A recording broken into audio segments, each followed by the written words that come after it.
Is-sitwazzjoni fil-Mediterran kienet fuq net tal-aġenda fid-diskussjonijiet li saru bejn il-Prim Ministru Joseph Muscat u l-Prim Ministru Taljan Matteo Renzi. Il-Prim Ministru Taljan żar pajjiżna il-ħamis u taħdidiet bejn iż-żewġ naħat inżammu f'Kastilja. Wara f'konferenza tal-aħbarijiet Renzi innota kemm kienet kruċjali l-ħidma bejn iż-żewġ naħat biex il-Mediterran jitla l-fuq fl-aġenda Ewropea.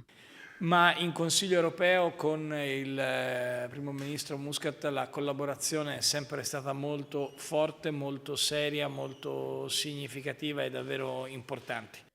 Issa li fl-Unjoni Ewropea aktar mexxejja qed jifhmu l-importanza li s-sitwazzjoni fin-naħat isfel tal-Ewropa tkun riżolta, teżisti aktar tama ta' soluzzjoni. Siamo molto ottimisti con la volontà e la leadership dell'Italia per far ritrovare il Mediterraneo nel cuore della politica europea.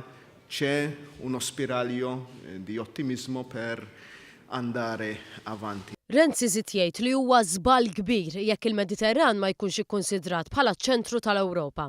E continuare a non considerare il Mediterraneo come il centro dell'Europa è un errore che alcuni tra i nostri paesi, amici e partner corrono il rischio di fare.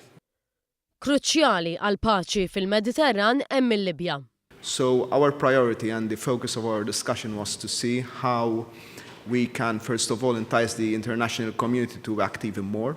We are seeing a ray of hope in a government of at least partial national unity in Libya, if not total national unity.